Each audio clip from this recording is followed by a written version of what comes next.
ఓం శ్రీ గురుభ్యో నమ.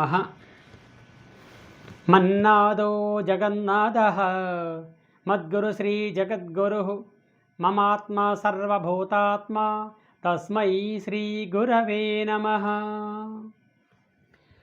ఈ మధ్యకాలంలో చాలామంది అడిగే ప్రశ్న ఏంటంటే, మాకు కష్టాలు ఎక్కువ ఉన్నాయి, ఆర్థిక సమస్యలు ఎక్కువైపోయాయి, డబ్బులు రావడం లేదు, చాలా బాధపడుతూ ఉన్నాము అని ఎంతోమంది అడుగుతూ ఉంటారు. వాళ్ళు మెయిన్ డబ్బులు, అప్పులు ఎక్కువని, అప్పులు తీరిపోవాలి, ఏం పూజ చేస్తే మాకు అప్పులు తీరిపోతాయి, ఏం పూజ చేస్తే మనకు లక్ష్మీదేవి కళకళలాడుతూ ఉంటుంది ఇంటి నిండా.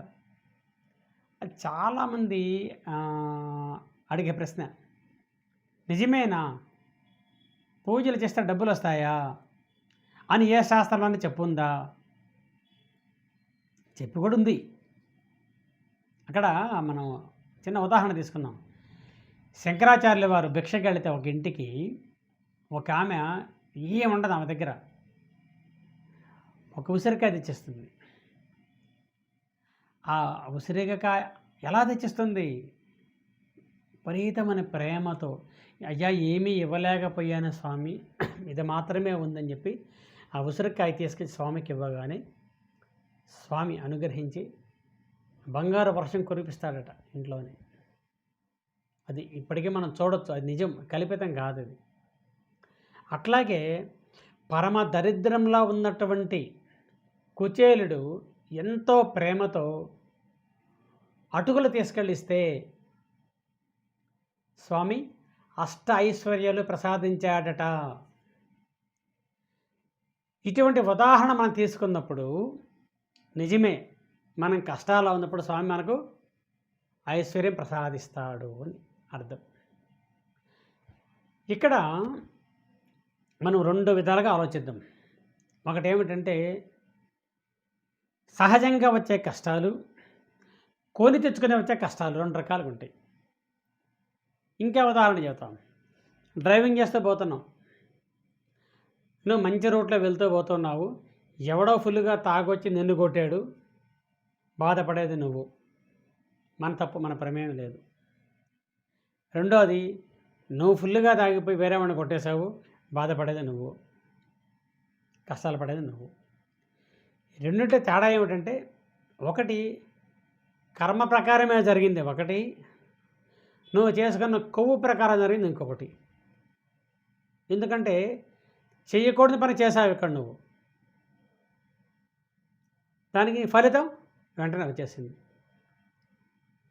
అంటే చేయకూడని పనులన్నీ చేసి, పెద్ద పెద్ద బిజినెస్లు చేసి, ఇంకా ఆశకు పోయి లక్షలు వస్తాయి, కోట్లు వస్తాయి అని చెప్పి రకరకాల బెట్టింగ్లో రకరకాలుగా వ్యాపారాలు చేసి పూర్తిగా దివాలా తీసి, స్వామి ఎన్నో కష్టాలు పడుతున్నాను, నాకు డబ్బులు రావటం లేదు, చాలా లాస్ అయిపోతున్నాను అని బాధపడుతుంటాం.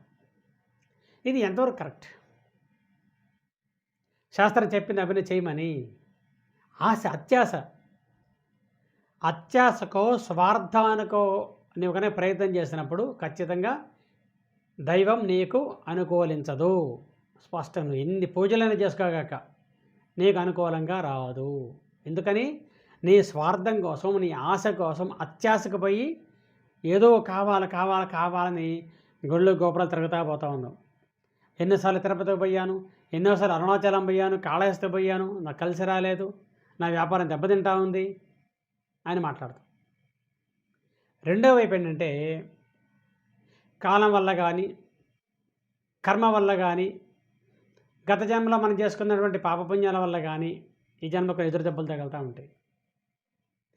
ఎదురు దెబ్బలు తగిలినప్పటికీ కూడా తన ధర్మాన్ని వదలకుండా, నీతి, నిజాయితీ, సత్యం వాటిని వదలకుండా ఇతరులకు సహాయం చేస్తూ సేవనే దైవానుగ్రహంగా భావిస్తూ ఎవరైతే చేస్తూ ఉంటారో వీళ్ళకి ఖచ్చితంగా దైవానుగ్రహం కలుగుతుంది.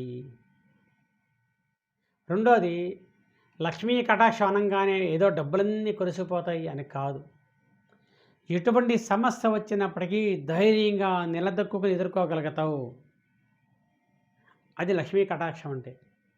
లక్ష్మి అనగానే డబ్బులు కాదు, శుభం, సంతోషం, సుఖం, ఆనందం. ఏమీ లేకుండా రోడ్డు పక్కన తిని అక్కడ పడుకుంటారు కొంతమంది. ఎంత హాయిగా నవ్వుతూ జాలీగా సరదాగా బతుకుతుంటారు. కోట్ల డబ్బులుండి నిద్రపట్టక, తిండి అరక్క, ఒకవైపు బీపీ, ఒకవైపు షుగరు, ఒకవైపు మోకాళ్ళ నొప్పులు, తీపి పడదు, కారం పడదు, ఏవి తినడానికి లేదు, ఎప్పుడు బాధపడుతూ ఉంటాడు.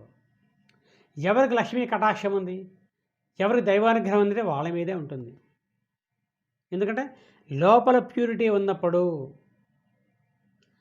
కుచేలుడు అసలు ఎంత ఆప్యాయతతో కళ్ళ నుండి నీరు కారుకుంటూ, ఏమీ లేవు ఆయనకి ఇవ్వడానికి, నా కన్నయ్యకి ఇవ్వడానికి, నా మిత్రుడికి ఇవ్వడానికి ఏమీ లేవని 3 పిడికిల అటుకులు తీసుకెళ్ళి స్వామికి ఇస్తే అనుగ్రహించాడు స్వామి. అంటే అతని కోరికలో నిజాయితీ ఉంది కాబట్టి అతని యొక్క ఆప్యాయత, ప్రేమకు లొంగాడు భగవంతుడు. ఏ సహాయమైనా చేస్తాడు. నా స్వామికి పెట్టాలని పండ్లు ఏరుకొని వచ్చి అవి మంచివా చెడ్డవా పక్కన పెట్టి బాగుందా లేదని కోరిక స్వామికి పెట్టిందట రాముల వారికి. ఆమెకి మోక్షాన్ని అనుగ్రహించాడు భగవంతుడు. తన పడవలో అడుగుపెట్టిన ఆనందంతో తేలిపోయాడు గుహుడు, అనుగ్రహించాడు. ఎప్పుడు కూడా అనుగ్రహం ఎప్పుడు కలుగుతుందంటే నీకు నిజమైన అవసరం కలిగినప్పుడు, దానికి నీకు అర్హత ఉన్నప్పుడు, ఆ ప్రేమతత్వం నీలో ఉన్నప్పుడు, భగవంతుడు నీకు ఏదైనా ఇస్తే అది నీవు సమాజానికి ఉపయోగపెడతావు అనే భావన ఆయనకి కలిగినప్పుడు ఖచ్చితంగా చేస్తాడు ఆయన. లేకపోతే నువ్వు ఎన్ని చేసినా నీకు వచ్చే ప్రసక్తే లేదు. అంతేగాని స్వామీజీలు చెప్తుంటారు, లక్ష్మీ సహస్రనామం చేసుకుని డబ్బులు కలిసి వస్తాయి, లలితా సహస్రం చేసుకుని డబ్బులు కలిసి వస్తాయి. ఇవన్నీ ఒట్టి మాటలు. అవి చేయడం తప్పని నా ఉద్దేశం. చేయగానే ఏదో డబ్బులు వచ్చేస్తాయని చేయడం తప్పు. శరణాగతి చేయి, సేవ చేయి, ఈ సమాజాన్ని ఒక దేవాలయంగా భావించు, ప్రతి మనిషిని గౌరవించు, ప్రేమించు, పెద్దవాళ్ళని గౌరవించు, సమాజాన్ని గౌరవించు. అప్పుడే అనుగ్రహం కలుగుతుంది. ఇంకా ఆడవాళ్ళకైతే లక్ష్మీ కటాక్షం కలగడానికి కొన్ని రకాల విధానాలు శాస్త్రం ఇచ్చింది మనకు. ఏమిటయ్యా అంటే, తెల్లవారుజామున సూర్యుడు రాకముందే నిద్ర లేవడం. ఆయన రాకముందే నిద్ర లేయాలట. ఇల్లు శుభ్రం చేసుకోవడం, శుభ్రంగా ఉండడం, శుభ్రంగా జడ వేసుకోవడం. ఫస్ట్ నిద్ర లేయగానే చేయాల్సిన పని ఏమిటి? ముందు పళ్ళు తోముకోవడం. సగం దరిద్రం ఏమిటంటే ఉదయం 9-10 గంటలతో కూడా బ్రష్ చేసుకొని రుద్దుకుంటేనే ఇదంతా మాట్లాడుతూ ఉంటారు. శాస్త్రం ఏం చెప్తుందంటే, నువ్వు పళ్ళు తోముకుంటూ ఎవరితో మాట్లాడతావో వాడి దరిద్రం నీకు చుట్టుకుంటుందని చెప్తాను శాస్త్రం. పాచి పళ్ళతో ఎవరితో మాట్లాడకూడదు. నిద్రలేగానే బ్రష్ చేసుకోవాలి, ఫస్ట్ దంతధావనం చేయాలి, తర్వాత సూర్యుడికి నమస్కారం పెట్టాలి. దానికి తమాషా చెప్తారు, సూర్యుడికి పళ్ళు ఉండవట. ఆయన అష్టోత్తరంలో లుప్త దంతాయ అని వస్తుంది, అంటే దంతములు లుప్తమైనటువంటి వాడు అని. సూర్యుడు వచ్చిన తర్వాత ఆయనకి ఎదురుగా నిలబడిన పళ్ళు అనుకుంటుంటే వీడిని ఎక్కిరిస్తున్నాడు ఎదవీడు, ఆయన శాపం పెడతాడు, అనారోగ్యం వస్తుందట. ఇది సరదాగా చెప్పినా సూర్యోదయానికి ముందే పళ్ళు తోముకోవాలని చెప్పడం కోసం ఇక చెప్పండొచ్చు. నిద్రలేగానే ఫస్ట్ ఆ పని చేయాలి. అలాగే శుభ్రంగా స్నానం చేసి వంట చేయాలి. ఎందుకంటే అది దైవ కార్యక్రమం. అది అన్నం వండడం అనేది దైవ కార్యక్రమం. అలాగే ఇల్లు శుభ్రం చేసుకోవడం. ఇంకా శ్రీమద్ భాగవతంలో స్త్రీల విధులు కొన్ని ఇచ్చాడు. పరుషంగా మాట్లాడకపోవడం, గౌరవంతో మాట్లాడడం, ఆప్యాయత మాట్లాడడం, ప్రతి ఒక్కరిని గౌరవించడం, ఇవన్నీ కూడా లక్షణాలు.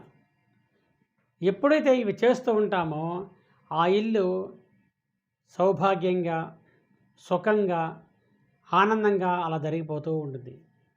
వారి మీద దైవానుగ్రహం ఖచ్చితంగా ఉంటుంది.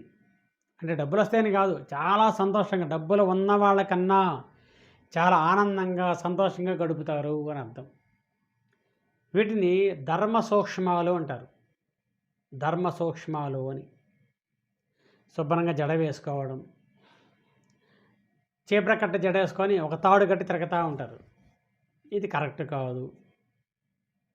ఒక దువ్వెని తీసుకొని తలలో పెట్టుకుని తిరుగుతూ ఉంటారు వాళ్ళు కొంతమంది. ఇవన్నీ కరెక్టా? కాదు. కాబట్టి మన యొక్క ఆలోచన విధానము, మన ప్రవర్తన, మన మనస్తత్వం మారామంటే లక్ష్మీ కటాక్షం అనుగ్రహం కలుగుతుంది మన మీద. ఏదో ఒక సోర్స్ దొరుకుతుంది. నీ యొక్క సమస్యలు తీరడానికి ఏదో ఒక అవకాశం నీకు దొరుకుతుంది.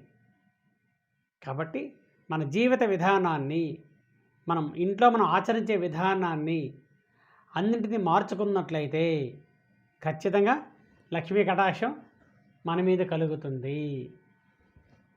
జై శ్రీరామ్. ఇలాంటి మరెన్నో వీడియోస్ కోసం మా ఛానల్ని సబ్స్క్రైబ్ చేసుకోండి. పక్కనే ఉన్న బెల్ ఐకాన్ని క్లిక్ చేసి మీ ఫ్రెండ్స్ అండ్ ఫ్యామిలీకి షేర్ చేయండి.